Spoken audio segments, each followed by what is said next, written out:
1,00,000 మంది శివభక్తులతో కలిసి మహారుద్రాక్ష పూజలో పాల్గొనండి. వెంటనే కాల్ చేసి మీ పేరును నమోదు చేసుకోండి. నమస్తే అమ్మ. నమస్తే అమ్మ.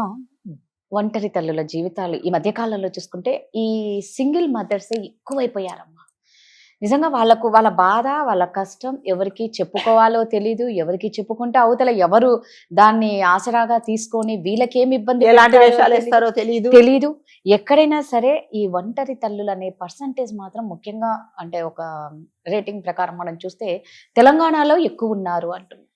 ఎందుకమ్మా ఇంత పర్సంటేజ్ పెరిగిపోతుంది? అంటే ఇందులో ఒంటరి మహిళలు అంటే మనం సెగ్రిగేట్ చేస్తే అంటే విధివశాత్తు ఏదన్నా యాక్సిడెంట్ లో పోతే వాళ్ళు ఒంటరి మహిళలే. లేకపోతే అనారోగ్యం పాలైపోయి అతను ఇంకా నన్నేం పోషించలేడు అన్నప్పుడు తల్లిదండ్రులు ఏం చేస్తున్నారు అంటే, మరి నువ్వు ఎన్ని రోజులు అక్కడ బాధపడతావు, నీ పిల్లలకు నిన్ను మేము చూసుకుంటామని చెప్పేసి వాళ్ళు కొంతమంది తల్లిదండ్రులు తీసుకెళ్తున్నారు. ఇంకా థర్డ్ కేటగిరీ కొంతమంది సాడిస్టులు ఉంటారు కదా, ఇది వరకు చేసిన వీడియో లాగా డిఎన్ఏ టెస్ట్ చేయించుకో, దాని తర్వాత నువ్వు వర్జినా కాదా, నువ్వు పొద్దున్న నుంచి ఆఫీస్కి వెళ్ళావు, రాత్రి ఇంటికి వచ్చేటప్పుడు ఒకసారి టెస్ట్ కిట్ బయట పెడతా అంటున్నారు చూడండి.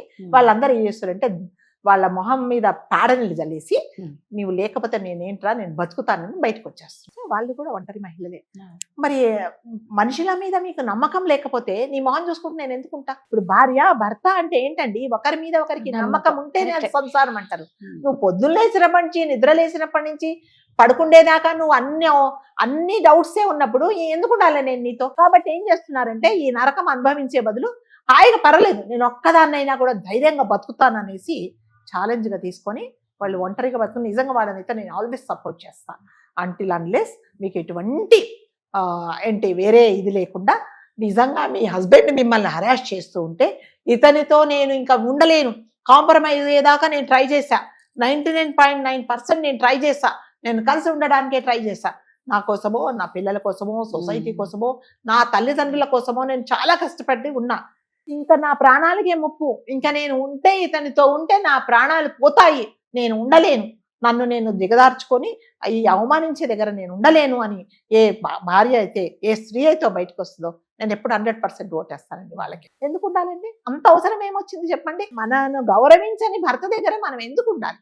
ఏదన్నా తప్పులుంటే నువ్వు కరెక్ట్ చేయాలి. ఒక తండ్రిలాగా తల్లిని తండ్రిని నా అందరిని అన్నదమ్ములను వదిలేసి నీ చిటికన వేలు పట్టుకొని నేను నీ దగ్గరికి వచ్చినప్పుడు, ఒక భార్య ఒక వధువు వాళ్ళ ఇంటికి వచ్చినప్పుడు నువ్వే కదా ఆమెకు అన్ని తప్పులు నువ్వు కూర్చోబెట్టి మాట్లాడు. అలా మాట్లాడకుండా నువ్వు అస్మానం తప్పులు అంటే ఆమె భరించినానే భరించి బయటకు వచ్చేస్తుంది అంతే. మరి ఈ నరకం అంటే అది మంచిది కదా అని వచ్చేస్తున్నారు. సో వాళ్ళు కూడా ఒంటరి మహిళలే. కాబట్టి ఏం చేస్తున్నారంటే డివోర్స్ తీసేసుకొని భరించలేమో ఇంకా పర్వాలేదు అని చెప్పేసి బయటకు వస్తున్నారు. అంటే కొంతమంది ఏం చేస్తున్నారు రాజుగారు, చాలా భరించి పెద్ద పిల్లల కోసం, పిల్లలు పోనీలే ఇప్పుడు రేపు పొద్దున విడిపోతే పెళ్ళిళ్ళల్లో చాలా ఇష్యూస్ వస్తాయి, మీ నాన్న లేడంట కదా, మీ అమ్మ వదిలేసిందంట కదా అంటారు, నా పిల్లల కోసం నేను ఏదైనా సరే భరిస్తానని చెప్పేసి ఒక ఏజ్ వచ్చిన తర్వాత 50 సంవత్సరాలు 55 సంవత్సరాలు 60 సంవత్సరాలు వచ్చిన తర్వాత పిల్లలు పెళ్లిళ్ళు చేసి వదిలిపోయిన భార్యలను కూడా నేను చూశాను. ఇంకా చాలు, ఇంకా అయిపోయింది, నేను వీళ్ళ కోసం నా పిల్లల కోసం ఇన్ని రోజులు నేను కష్టపడ్డా, ఇంకా పిల్లలు పెళ్లిళ్ళు చేశాను, నేను ఇప్పుడు ఎక్కడున్నా కూడా ఒక అనేసి వాళ్ళు కూడా ఇప్పుడు ధైర్యంగా బతుకుతున్నారు. కాబట్టి ఒంటరి మహిళలు ఎందుకు ఇవన్నీ రీజన్స్, ఇన్ని రీజన్స్ వల్ల మగవాళ్ళ సాడిజం ఎక్కువైపోయి ఒంటరిగా మహిళలు బతుకుతున్నారు.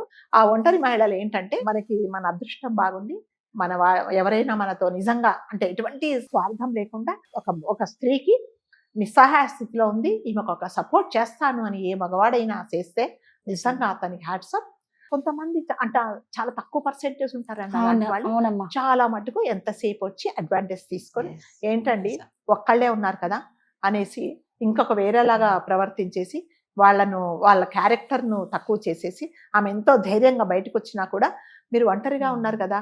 మీకు కొంతమంది మాట్లాడతారు రాజుగారు, నేను చాలా మంది నా దగ్గరికి చెప్తారు, మీకు రాత్రి పూట నిద్ర పడుతుందా, మీరు ఒక్కరు ఉంటే పర్వాలేదా, మీకు ఏమైనా కంపెనీ కావాలా, రాత్రి 10 తర్వాత మీ పిల్లలతో ఆడుకున్న తర్వాత నేను వస్తాను అని సపోర్ట్ ఎందుకండి మనకి అవసరమా? అలాంటి వాళ్ళు కూడా ఉన్నారు. ఏమనంటే ఆమె ఎవరి హెల్ప్ తీసుకోదండి, ఇలాంటి హెల్ప్ ఎందుకండి మాకు?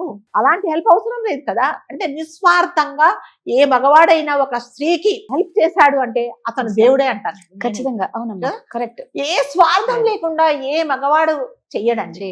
99.9% చేశాడు అంటే మాత్రం అతనికి మనం నిజంగా కాళ్ళకి దండం పెట్టినా కూడా తప్పులేదు. మరి ఒంటరి మహిళలు ఎందుకు అయిపోతున్నారంటే మీ శాడిజం వల్ల మీరు పెట్టే బాధలు వాళ్ళు భరించలేక ఒక స్టేజ్ తర్వాత వాళ్ళు విసిగి వేసారిపోయి బయటికి వెళ్ళిపోతారు. కొంతమందికి ఇంట్లో నుంచి కూడా సపోర్ట్ ఉండదమ్మా, అది ఉండదు. అన్న రకం ఉండదు. తల్లిదండ్రుల నుంచి ఎంతసేపు కానీ బ్రెడ్ అక్క అన్న సర్దుకో అక్క చెల్లెల నుంచి సర్దుకో కానీ ఎక్కడి నుంచి సర్దుకో ఉండదు. సర్దుకోమనే చెప్తున్నారు. రేపొద్దున మీ కూతురు చనిపోయిందని ఫోన్ వచ్చినప్పుడు మాత్రం ఓ గుండెలు అవిసేలాగా నేను చెప్పానండి. నేను మొన్న వైజాగ్ ఇన్సిడెంట్ లో కూడా అబ్బాయి ఇలా చేస్తున్నాడని ఆమె చెప్పినా కూడా పర్వాలేదమ్మా, మన పరువు కదా, నువ్వు సర్దుకో ఆడపిల్లలంటే సర్దుకోవాలి అని చెప్పినందుకు వాడు ఏం చేశాడు, అక్కడ చంపేసి ఫోన్ చేసి చూపించేశాడు. ఎంతవరకు సర్దుకుంటారండి? సర్దుకోవడానికి అంటే దేనికైనా రాదు గారు ఒక లిమిట్ ఉంటుంది. ఒక లిమిట్ మీరు క్రాస్ చేసినప్పుడు ఇంకా అయిపోయింది, ఇంకా మనం వదిలేసి వెళ్ళి రావడమే మంచిది. అది కాబట్టి ఒంటరి మహిళలు ఎందుకు ఎక్కువ అవుతున్నారంటే ఇన్ని రీజన్స్ వల్ల ధైర్యంగా ఏం చేస్తున్నారు. ఆంధ్రాలో తెలంగాణలో పర్సంటేజ్ ఎలా ఉందమ్మా? ఆంధ్రాలోనే కొంచెం ఎక్కువ ఉందండి. మన దగ్గర నాకు తెలిసిన 7.7 ఉన్నట్టుంది, అక్కడ 8 కంటే ఎక్కువ ఉంది తెలంగాణ ఆంధ్రాలో. దానికి మన సైడ్ ఎక్కువ అంటే మన తెలుగు రాష్ట్రంలో ఎక్కువ ఉంది అని అనిపిస్తుంది. కొంతమంది మగవాళ్ళు అక్కడ పాపం మంచి వాళ్ళు ఉన్నట్టున్నారు. మన దగ్గర మంచి వాళ్ళు ఉన్నారు, తెలంగాణలో కొంచెం తక్కువ ఉన్నట్టున్నారు మగవాళ్ళు. అందుకంటే ఏం లేదు, అందరూ అంతే. ఆ పర్సంటేజ్ వల్ల వచ్చేది ఏమి లేదండి. టోటల్ గా ఈ మధ్య కాలంలో ఒంటరి మహిళలలో అనేది చాలా మటుకు ఎవరినన్నా కనిపించండి, చాలా మంచి పొజిషన్ ఉంటుంది. వాళ్ళని చూస్తే మనం అనుకుంటాం ఎంత హ్యాపీ అంటే, లాస్ట్ టైం మేడం నేను సింగిల్ పేరెంట్ ఎంత స్ట్రాంగ్ బాధ అనిపిస్తుందో అసలు.